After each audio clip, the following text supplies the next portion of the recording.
I have already spoken about how Sergei Karjakin, at the age of 12 years and 7 months, achieved the title of Grandmaster, the youngest ever in chess history. So here we're going to look at a game where Karjakin was playing white against one of the greatest tacticians, greatest attacking players around at the current moment, Alexei Shirov. Most of you will have heard of him, and he's a solid 2700 plus rated player, and has beaten many of the world's top rated players. And I really feel that this game played in November 2002 in Benidorm. It was a rapid play game, but it still demonstrated to me something that Karjakin had really moved on to a new level. He's already reached 2500 rating, the requirement for Grandmaster, and now I think he started to demonstrate a real kind of improvement even further than that. Like, could he reach 2600 and elite chess level? Here he defeats Shirov in a very mature way, despite being just under 13 years old. And the way he did it was he tamed one of the greatest attacking players and reduced his counterplay to practically zero. That's not something many chess players have done, so to have done it at 12 years old was a remarkable thing, even for a rapid play game. Now, Karjakin playing white took Shirov straight into the open Sicilian and the Kalashnikov variation. This is something that Shirov, I've not really studied his games, but I'm going to say that he's a very sharp attacking player, and I'm guessing this is part of the whole strategy of his to play sharp attacking openings. And in this position, the typical variation, it may look a little bit bad for black in terms of the untrained eye with this variation, that you allow white this knight d5 outpost so early. But actually black can just deal with it like this, or even knight ge7.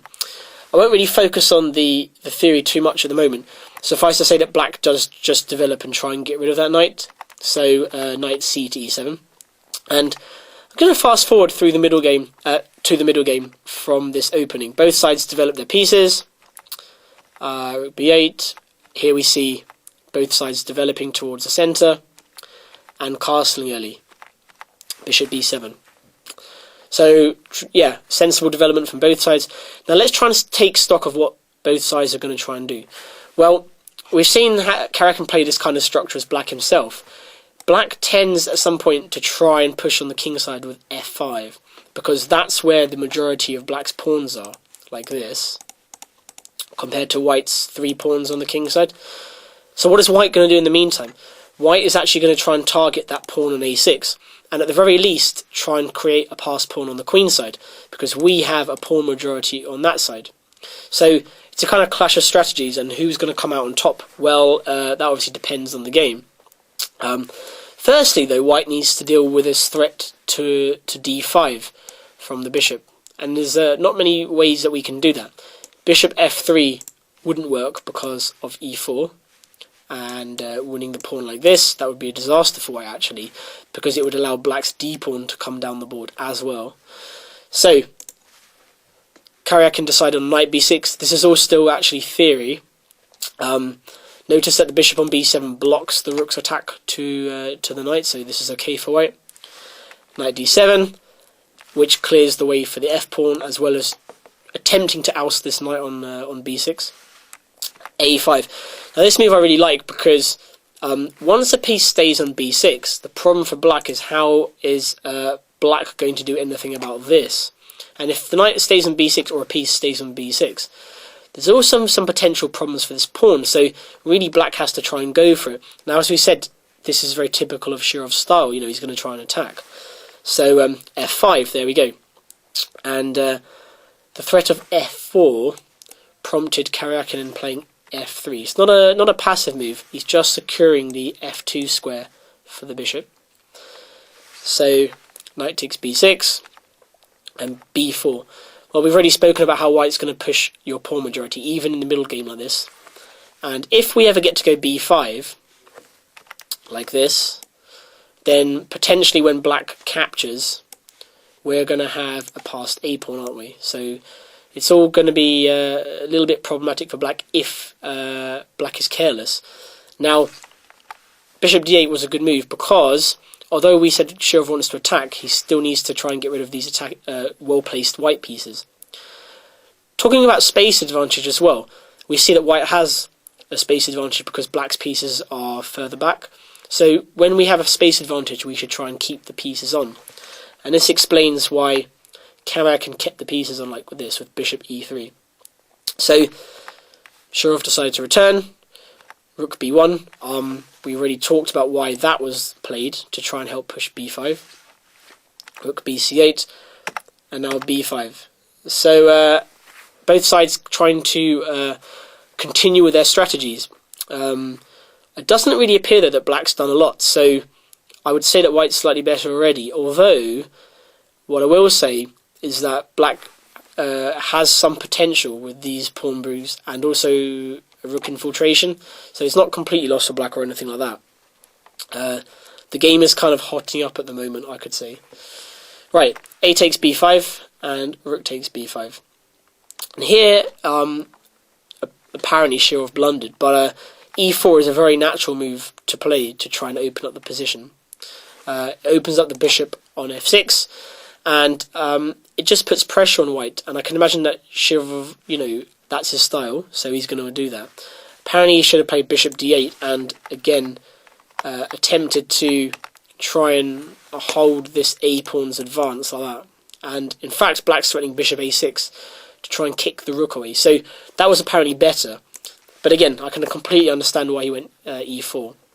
Now, after f takes e4, I think rook b4 would win the pawn. But that wasn't the idea of Shirov. He was playing again for this initiative, so he decided to play rook e8. Now, you're facing one of the world's greatest attacking players, and he starts throwing pieces at you in a rapid play game. Do you get scared? Well, most of us would. But Karjakin, again, part of his makeup as a chess player, what made him such a good talent, big talent, is the fact that he just kept calm, and he just calmly said, "Okay, I'll play rook b4," and that will prevent you from trying to take on here, because if f takes e4 now, can you see the tactic for white? Now, this move wasn't on before because the black queen was attacking the rook on b5, but now the rook has moved away. There is a tactic for white here. Bishop g4, and the rook will be lost on c8. So after rook b4, black can't take the pawn on e4, but what he can do is still harass white's position. Bishop c3. I mean, this all looks rather scary for most people playing against Alexei Shirov, but not Karjakin. Nope, he just continues in his usual fashion, and a lot of pieces come off like this. But the problem for black is still the same. It's in fact white who is going to use this f-file, plus the fact that this pawn on a5 is still on the board, still very tricky for black to deal with. Plus the fact that another thing, the bishop is being attacked. So all in all, it's going to be a very difficult defense. After, for example, taking on c6, white will end up being a pawn ahead still. So Shirov decided to keep the pieces on, but this allowed white to again remain a pawn ahead with a fantastic bishop on c6. And the game actually, surprisingly or unsurprisingly, finished quite soon. King h2. I think the phrase they say is, every Russian schoolboy knows to secure the king before you attack. So king h2, preventing black from doing any annoying checks down here at some point. g6. But this is a fatal weakening of the king. Bishop g5. And watch white's pieces just swarm in super speedy fashion. Queen c7. And now, the typical idea when the opponent plays g6 is put that bishop on h6. There is a threat of rook f8. Now, how many people have made Alexei Shirov go forward and then back just like that? But Karjakin did. Queen a1. Another lovely move, eyeing up that square, eyeing up the two bishops. One of those moves that when a grandmaster plays, you think, wow, I'm sure I can see that as well. But a very impressive play. Bishop e2. But I think black's just kicking around here. And after queen f6, Shirov was forced to resign. Because if bishop takes e4, can you see the lovely checkmate for white? It is queen f8 check, and rook takes f8 check. So, what can we say about that game? I think Karjakin showed a new level in this game, beating a 2700, a player as strong as Shirov, but it was the manner in the way he did it. He limited any counterplay, and just kept control of the position. And that's a very difficult thing. Many players stronger players than Karjakin at the time, have failed to do this against Shirov and have been crushed mercilessly. So a very impressive game, and that really showed his talent.